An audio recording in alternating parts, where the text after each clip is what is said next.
Welcome to the Shared Practices podcast. I am your host, Dr. Richard Lowe. This week, we have a part 2 of a 2-part interview with Dr. Erin Elliott.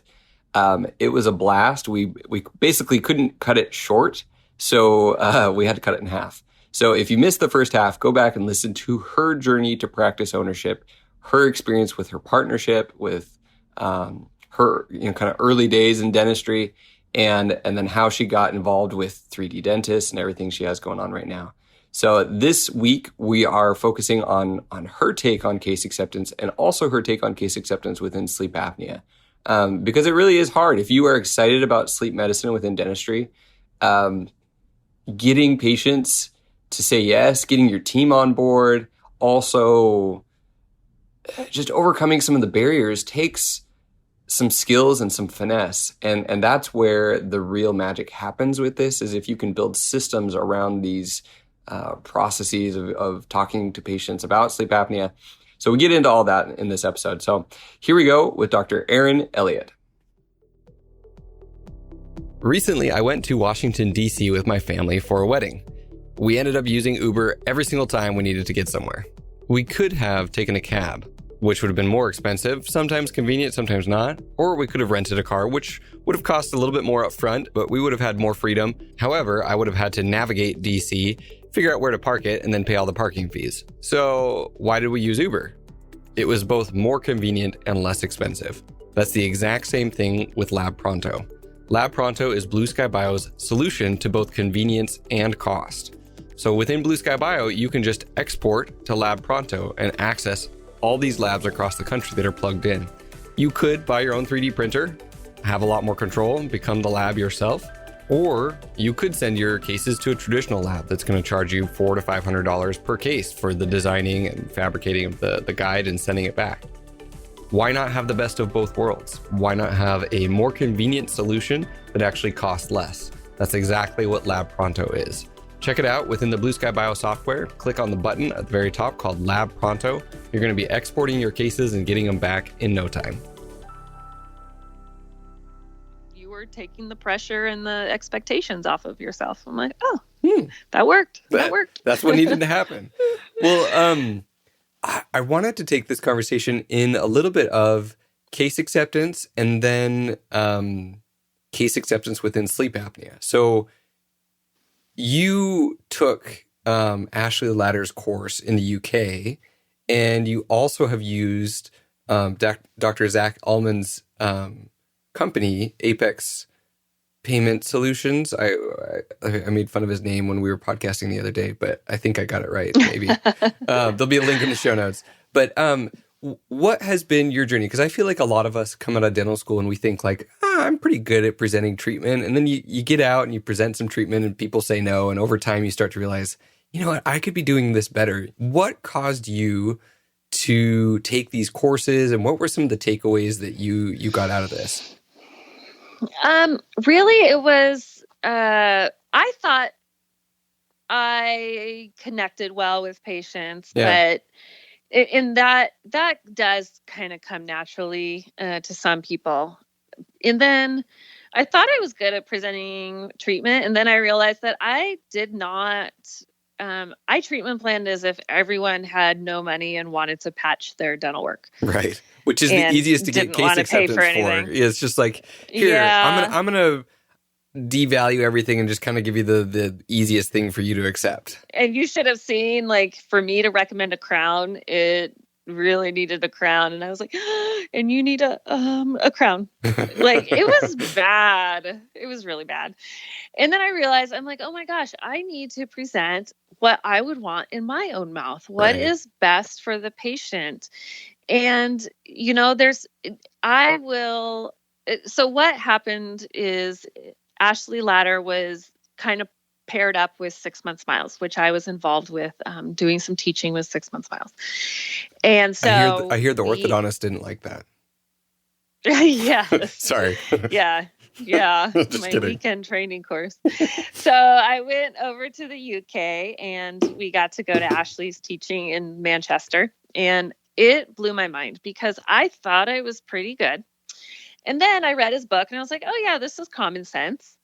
And then when you actually have to sit down and do it and like role play, it's hard. It's so hard. But I learned a ton about people and are they, avoiding pain, or do they are moving towards health? What is really the objection? What do they really value? And speaking in their language, not getting too technical, not being afraid to bring up what's best for them, but tailoring the treatment plan to what they want right now and what they value, and then how to make it affordable. And it's funny because there's just one simple thing. There's a lot more to it, and I'm excited for you to talk to Ashley. There's a lot more to it, but there's two kind of questions that I've grabbed onto, and you have to use what works best for you. But when it's three questions. When a new patient comes in, or it's, even a patient that hasn't been around in a while, my first question is, why now? If it's been 5 years, how come you're back now? And that really helps show what motivates them. Is it because they finally have dental insurance? Because, you can't go to the dentist if you don't have dental insurance. Right. Is it because they finally have pain? Is it because they have a job and they're afraid their teeth are going to fall out? They're,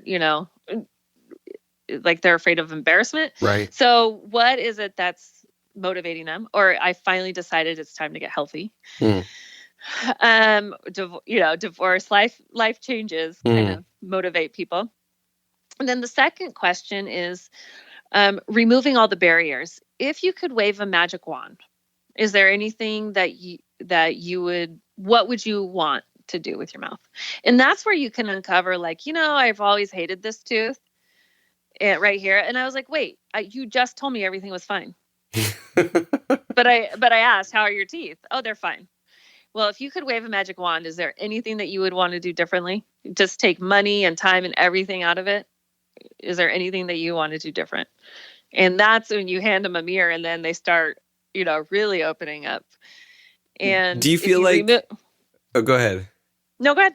I was going to say, do you feel like, I guess the really recalcitrant people are just going to be like, nah, nothing, I'm fine. But like, 1 in 5 or 1 in 10 that opens up, or how often does that really lead to further conversation? That's a great question.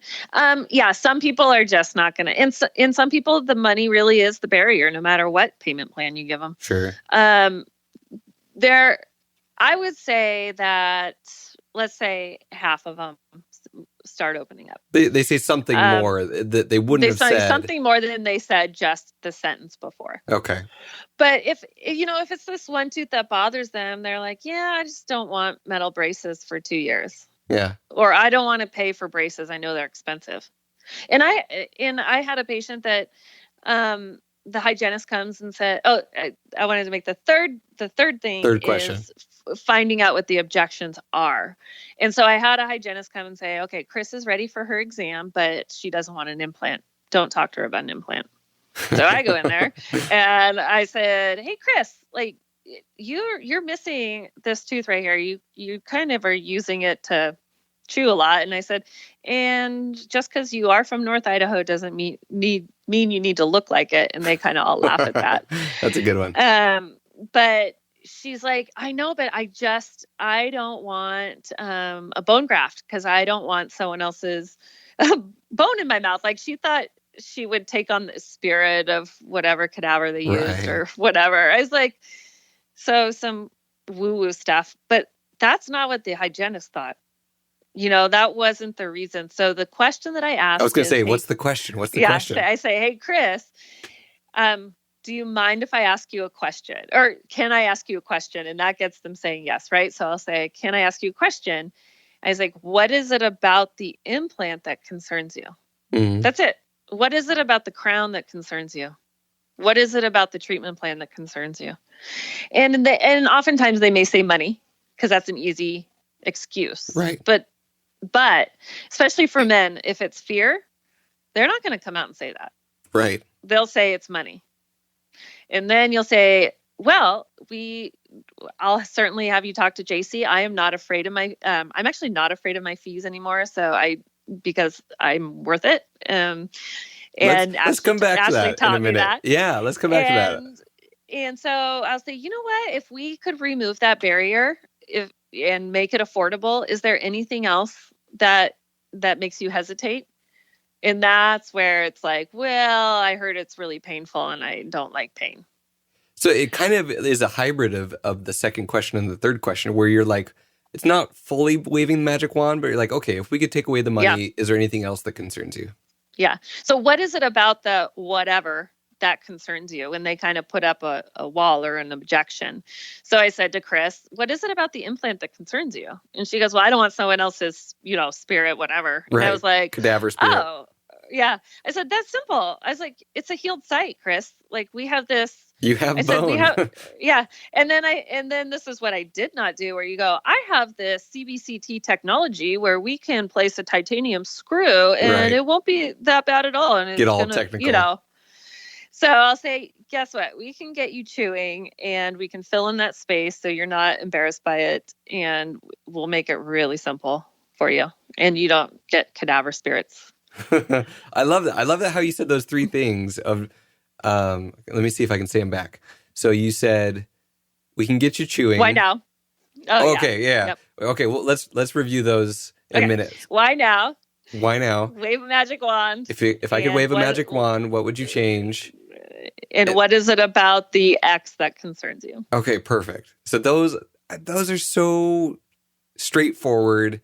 It's not simple. It's simple, and it's not that it's like some crazy script that you're saying. You're just getting the patient to talk. Yeah, exactly. Okay, cool. And then don't offer solutions before the patient talks. That's another thing, is that we're like, okay, you need this, this, and this, but the patient has never told you what is important to them. It's not about what's important to us. You need to present what's important to them. And you kind of go off of the emotional part of that. They've told you what's important to them. And for her, she was afraid of wearing down her other teeth, and she didn't like to laugh real wide. So that seems so simple, but it's something that like we don't do. Like we just jump straight to the treatment all the time without really, because we just assume like, oh yeah, like they probably don't care about this, but they need it done. So I'm just going to tell them what they need done. Yep. And you miss all this chance to like actually talk about what they care about. And people wonder why they have a hard time getting their treatment accepted. So let's say you have this fractured crazeline tooth, old amalgam, cracks, it doesn't hurt them yet. So I know there's controversy. Do you crown it? Do you whatever treatment you decide for it? Sure. But if you tell the patient, if they, in order to be preventative and keep this tooth healthy, you really need a crown. And they might go, yeah, whatever. You just need your boat payment or whatever. But if you know that they're kind of a moving away type person, meaning I'm going to avoid pain at all costs, you can say, before this tooth splits right down the middle and you need a root canal, I think that we should jump in and get this give strength back to this tooth before it causes you a problem. Now that's simple, like subtle, but it is different in how I said it. It is, yeah.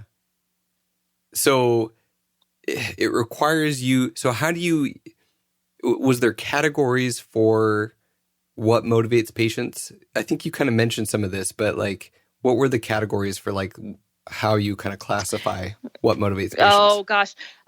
This is, I can ask Ashley tomorrow morning. My stuff. Ask Ashley. I'll ask Ashley. Yeah, no problem. But no, just that concept of like making sure what's a driver for them. Because if you just are barking down the cosmetic tree or the money tree or, whatever it is, and they just like don't care about that as much, it's not going to land. It's not going to be effective. And that's why you get the patients coming to you for a second opinion, because their first dentist I just had one the other day. He's like, he wanted to do $20,000 worth of work. Mm. And I was like, and you obviously didn't want to? And he goes, no, he goes, my teeth don't bother me. And it was all cosmetic driven. And the patient never wanted that. Mm. That's a hard sell. Like it's all pressure and weirdness because it's not what the patient wants. So of course, like why even go there? But I'm also not afraid to like say, hey, look, we do have options. Everyone can afford a Cadillac. Well, Cadillac's not a good analogy anymore. Everyone can afford a Tesla one door at a time. If you want to get here, we can help you get there. It doesn't have to be all at once. Nice. And so the way I categorize things is let's do what needed to be done yesterday and then today and then tomorrow. Cool. And would you want to just get started with the things that need immediate attention? Okay. And then we can I still do some bigger cases, but it was really, I did a full arch fixed hybrid case. Wow.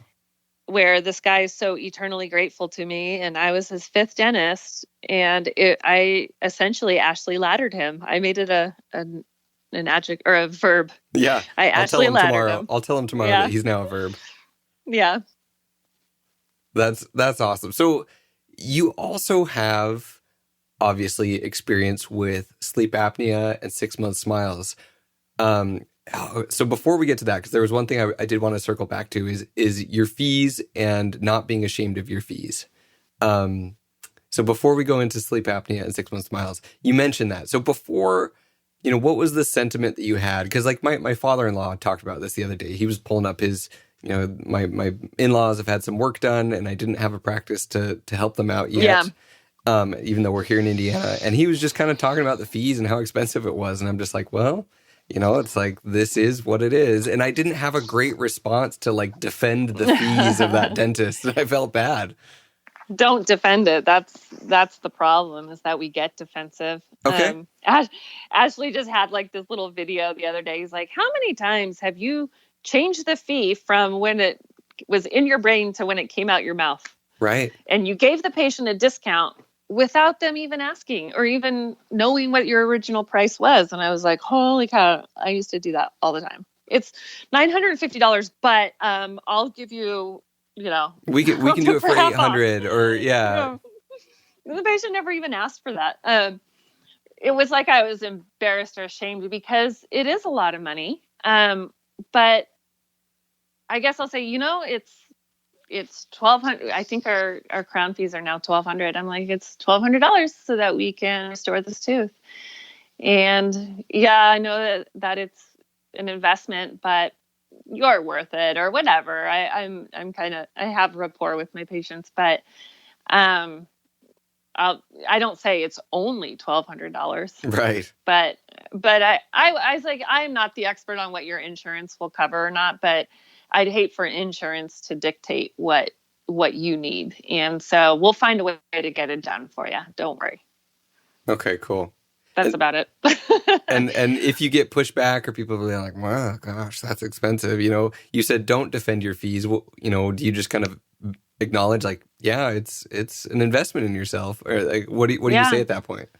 Oh, see, this is where role plays so hard because I don't know what I would say in this situation, but I guess I would say, yeah, that is a lot. It's a lot for anybody, but that's just kind of of what it is. I don't say you should go ahead and try and get it cheaper or call around and you'll see. Yeah, go shop around. See how that goes. Yeah, you'll see. I'll say, no, we'll have JC work with the insurance to maximize the benefit, but and we'll work with you on what it doesn't cover. And if they don't have insurance, and if insurance doesn't cover it, it's still worth every penny to save this tooth. So for you, what was the switch? Like where, was it CE? Was it seeing bad dentistry, seeing your good dentistry? How did you gain that confidence that like, my fees are worth it? It's like, this is great. Like it's not something I should feel bad about. Probably when I was making a little bit more money, where where $5, like I remember saving $5 a week so I could get my fancy foo-foo coffee. And it was probably when I went from when $5 was a lot to when, $75 was a lot. So that's a bad thing. That's not how to do it. Well, I mean, there's the honest, like, if you don't need to see this patient to like make the, it's like, either way, I'm going to be fine. I don't have a dog in the fight. That kind of helps, honestly. Well, and there's some people that honestly can't afford it. They work minimum wage jobs. And I was like, I know I love having you here and I know you're comfortable here, but you need a lot more work than what your insurance is going to cover. And I really want to see you get this done. So here's the community clinic. Their dentists there are actually really awesome and they want to help too. So I think they can make it much more affordable for you. I'm not afraid to refer them off. Yeah. If that'll help them get the help they need. No, totally. And it's nice to have an option to not feel like you have to do everything and save every tooth and save every patient. Yeah. Yeah, that's true. So, okay, cool. So, once Starbucks no longer feels like a lot of money, then you're in a good place. So, well, we didn't have Starbucks back then, but I would say really just value yourself. And even if you don't have confidence, have confidence. Go in, shake hands with the patient, look them in the eye, take your mask down, build rapport. Like you would think that's obvious, but we had an associate that we had to tell him, like, say hi to the patient first and take your mask down. Because our patients are used to us. Like, they're like family friends almost. Yeah, we are. Everyone becomes our family. So, even if it's not comfortable for you, act, it's showtime, baby. The patients want to feel comfortable with you. And I do love my patients and felt that way kind of from the start. But that's one thing that the team, when I first started, they're like, wow, you just get in there. And so I think I had confidence, but I could have done some things to have more in my abilities. So totally, like with CE and just more being with other dentists that surround myself by other dentists that kind of get it. And I didn't have that. Okay. Well, I think that's a great perspective. And it's nice to just kind of like hear that you're at this place and how you got there. It's like, okay, this is how I got here. So if someone else can get there a little bit faster or learn from your experience, then all the better. Here's one thing, Dr. Lowe, though, is if you feel like you've arrived, you haven't. So there's always things to work on and improve upon. No, my co-host George and I were talking about that. I can't remember. I think it was when I had gone to the Chicago Midwinter meeting and I just looked around at like how massive the event was and how big the industry is. And it's just like, there's so much to learn and there's so many people out there with so many good ideas. And it's just like, I mean, the flip side of it as an educator, as a podcaster, it's like, there's so many alternatives. If you're not providing value, they're going to go elsewhere. So, but just remember, you don't have to do it all now. Yeah. And don't overwhelm yourself by comparing yourself. No, totally. And that's the hardest thing with social media these days. Yeah. One of my best friends, Abe, went to go try on some loops with Q Optics, and he sent me a text of his angle of declination from the side. So there's this picture of him with his old loops on, and then a new picture with the Q Optics loop on. His question was, is it really this big of a difference? It was about a 15-degree difference in how far forward he was having to angle his head. He's going from with the Q Optics loops on, he had almost like a slightly forward neutral head position. With his old loops, you could tell he was leaning his head forward and was having to strain his neck every single day to do dentistry. So to answer the question, is it really that big of a difference? Yes, absolutely. 15 degrees, it's huge. He was blown away. He's loved them. I've loved them. You should try them out. If you want to test run a pair of Q Optics loops against your old loops, email sales@qoptics.com and include the promo code SP19 to get a discount off your loops and light combo. To wrap this up, if we have a little bit more time here, let me see. We're at, okay, this is going long, but I don't care. It's a podcast. We can, the format's flexible. So yeah, if you still have a minute, yeah. 6 month smiles and sleep apnea. What are the objections that you get? You know, so say that you present adult ortho, or that you're talking with a patient who maybe wasn't expecting to have a sleep apnea conversation. What are some ways that you can talk about that with a patient that maybe someone who hasn't done a lot of this hasn't thought about? I'll kind of cover the adult ortho real quick, and then we can kind of finish with sleep apnea since that's my wheelhouse. Oh, yeah. So with the adult ortho, again, people have it in their mind that it's 2 years in metal braces. So, and really expensive. So our fee is lower, and we have a demo of the brackets, but we also offer clear aligners, and I'll bring that up as well. Clear aligners, in my experience on myself, it requires compliance. Mm. And therefore you really have to be committed. And I wasn't, especially when I didn't really pay that much. Sure. So I didn't have value and so to talk about ortho with patients, we can do limited ortho to get this one tooth that bothers you and finally take care of that in a cheaper way.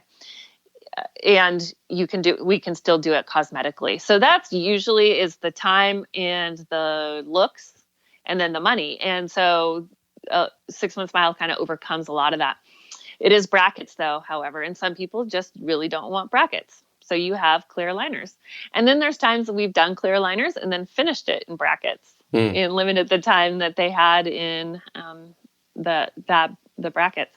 But I feel like we have more precision with brackets, and it kind of moves a little faster. However, people don't want them. So we offer both. And if we can remove the time, our goal is to essentially straighten teeth in a cosmetic way. We're not uprighting mesially tipped root tips or whatever. Mm-hmm. And you want to treat adolescents and kids. Idealistically, you treat adults realistically. Mm. And with adults, it's usually cosmetic, but we've done ortho on 80-year-olds because she had a 50th reunion coming up. I don't think she was 80, but that's awesome. She had a 50th reunion coming up. Or moms that their kids finally moved out and they can think about themselves now. It's their turn. Setting up the case for a veneer case and aligning the teeth in a better position. Wow, it's awesome. Yeah. And we just include the ortho fee as part of the veneer case. Interesting. So that's an easy sell when you kind of combine them fee into that. Yeah. But really it's for the health. I said, as we get older, and I always whisper older, our dexterity does not get better. And with these crowded teeth, this is going to be an issue in the future. Mm. It collects plaque and food and our saliva slows down and it's more difficult to keep it clean. If we could straighten this, I think that your hygienist would love you and your teeth would appreciate it in the future. So if there's severe lower crowding, I kind of go from the health aspect and not just the looks. But we do show more lower teeth as we get older, because things sag. Yeah. No, that's great. I've seen that. I've seen periodontally compromised crowded teeth, and I never thought to include that as part of presenting ortho. Yeah. So now sleep is. Here we go. Now we're kicking it in high gear. That's right. I first started 10 years ago. People did and sometimes still do look at me like I had two heads when I said, do you snore? Do you wake up refreshed?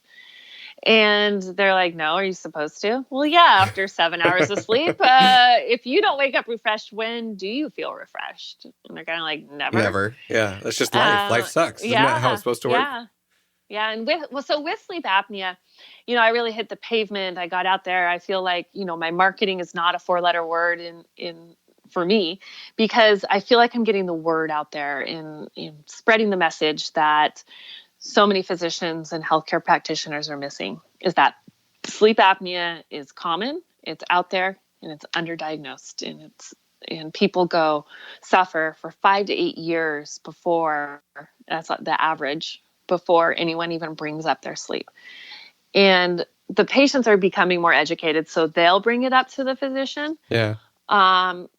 Is the Fitbit revolution. I watch, they're like recording sleep, and the algorithms aren't necessarily that accurate. Right. However, it's bringing in awareness that sleep is an important part of health. This is my idea, is that in the morning when they wake up, if they have like a crappy night's sleep, that it gives the name of the dentist to call. Nice. But I don't know why some companies like poo-poo that idea, but I think it's a great idea. You're like, why not? Yeah.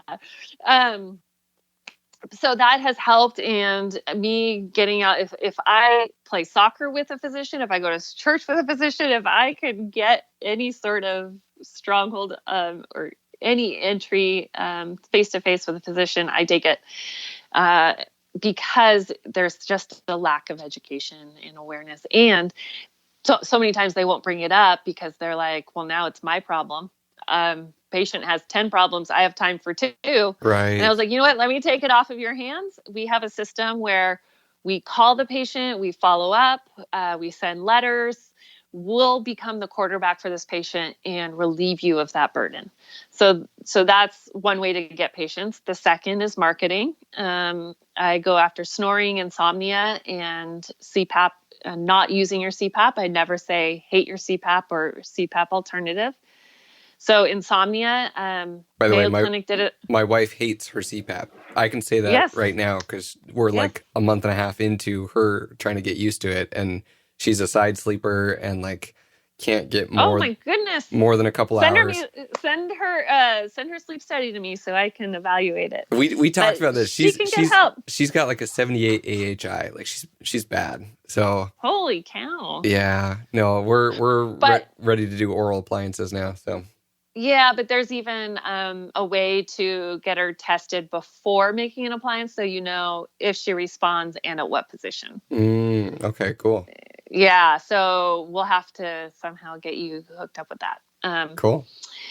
But so I get patients from outside marketing, and then within my own practice. And that's often the first question that T-Bone and I get is, how do I get physician referrals? What should I do to market? It's like, no, you have to earn the right to go and get those patients.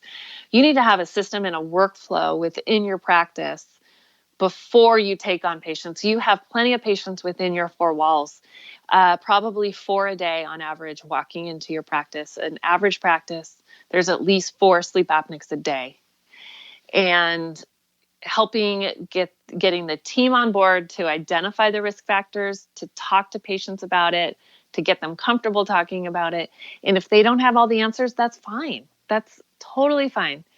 As long as they can bring in someone so we talk about an ownership mentality of having a sleep champion.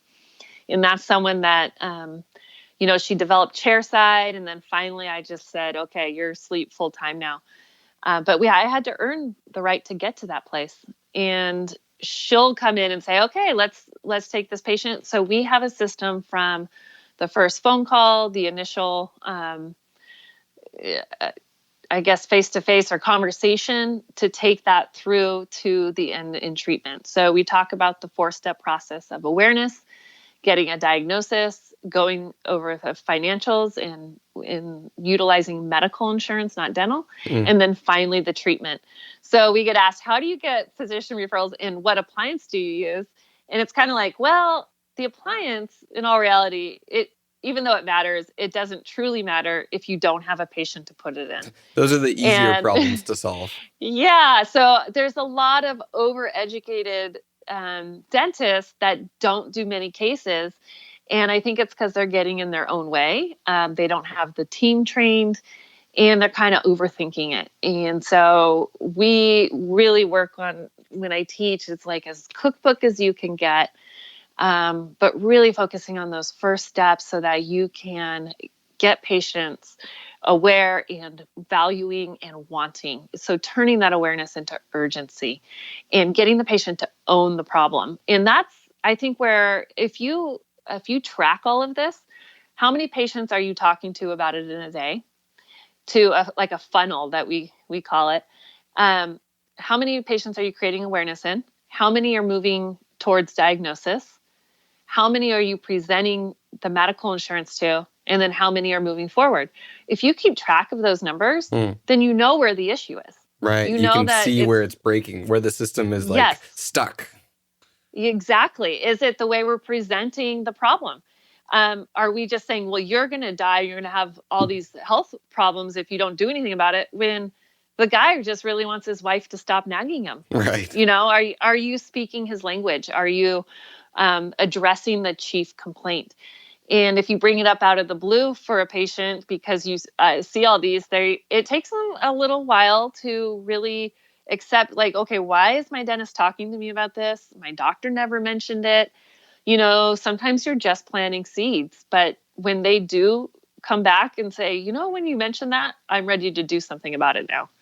I have plenty of cases where that happened, and you don't get the patient to say yes every time you bring it up, but when it's time to do something about it, they come to us.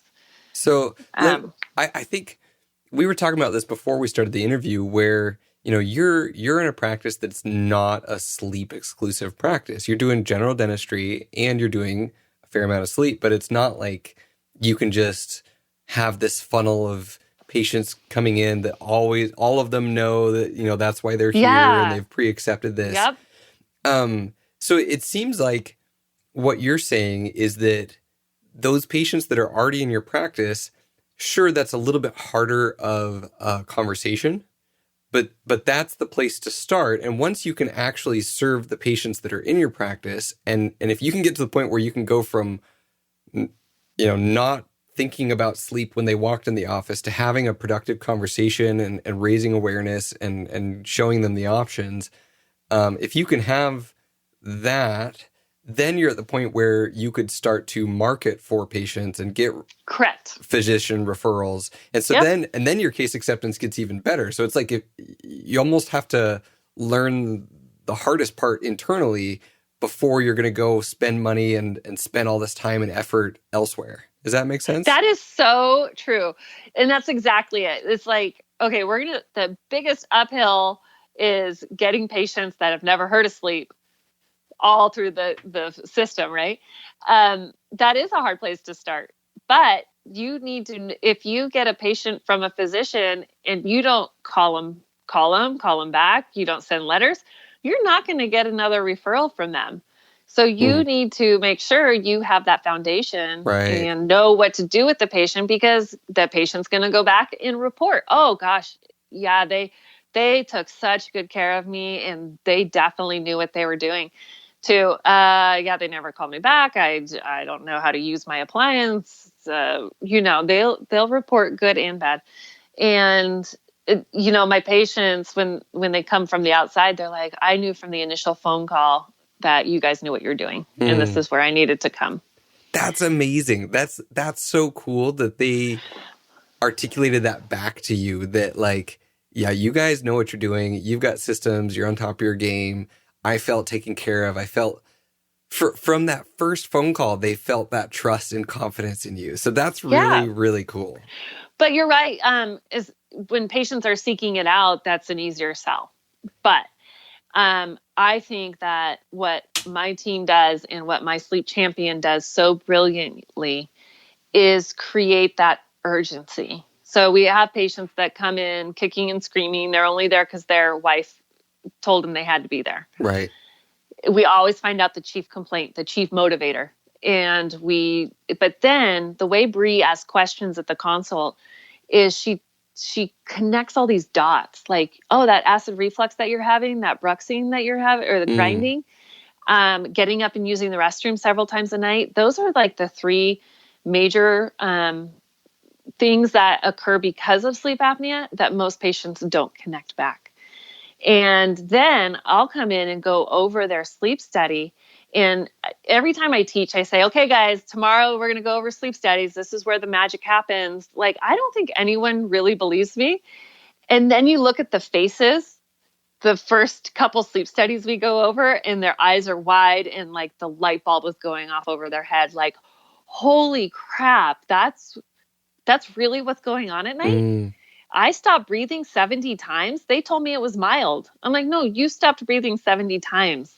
Like, there's nothing mild about that. Right. And that is exactly when they're like, okay, I don't really care how much this costs. I came in here to get my wife to stop nagging me. And now I know I need to do this for my health. Well, and for the long term. The cool part is that, like, so just having gone through this recently, like, Christine has not had her sleep study given back to her, even though we've asked for it. We're waiting for it. No one went over her study with her. Yep. So if you as the dentist can come in and show that, you know exactly what these things are saying, and you can read this and you can interpret it for them, but you can also translate it, they almost would trust you more than their physician or their sleep study in the first place. That's exactly what happens. They're like, no one has ever explained this to me. It makes me look like the expert. Right. But I'm speaking their language. I said, I'm going to translate what all these numbers mean because it really tells you your story. And I want to show you how this applies to you. And that's also a little thing to learn, is to not talk technical, but to translate what the sleep test is telling you. And every single time they're like, oh my gosh, like that's what's going on. Yeah. It is magical. Creates that ownership and urgency.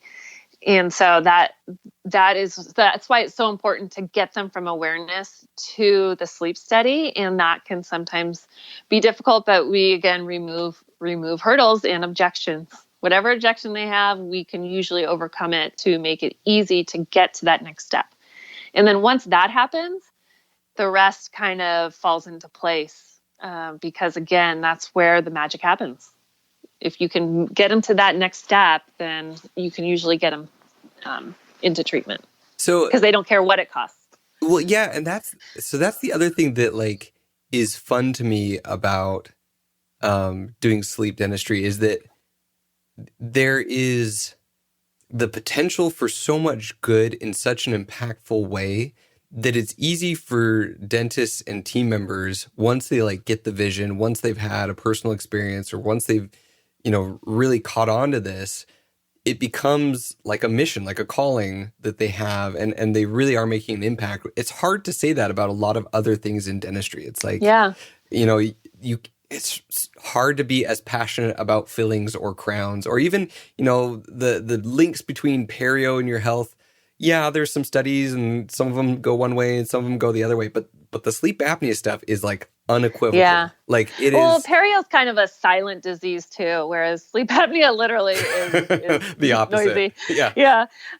With sleep apnea too, T-Bone talks about going from general dentistry to advanced dentistry to emotional dentistry, and that balance between time, money, and professional satisfaction. Yeah. When you first get out of school, you need to make money and you do the daily grind and the dentistry. And then you can move towards, advanced dentistry, implants and full mouth rehabs, cosmetics. And then the emotional dentistry of, ortho sleep, SOI is what he calls it, sleep ortho implants. And that gives me a lot of that professional satisfaction, along with, being able to do the same production I was doing in 4 days in 3 days now, right. And working 3 days so that I have more time and I appreciate my job more. But the sleep stuff is certainly, I have people that reach out to me daily and say, I want to do more sleep. And so that's where I go, okay, where is the hang up? Where are you not connecting with patients? Are they not going to get the sleep study? Is that the problem? well, then here's some ideas on how to remedy it. In addition, there's a lot, I hear all the reasons why not to get started in sleep. Right. And I have a way to overcome all of those. And then, it's like if this blonde chick from North Idaho can do this, anyone can do it. Sure. Then the other thing I hear is, oh, we tried it and it didn't work. Right. Well, what system were you trying? What were you doing? And not to toot my own horn, but it really happened because of what T-Bone instilled into me, is simplifying, systemizing. And I've had several people that have come to the course that have been a lot of other places, and they say, oh my gosh, your way works.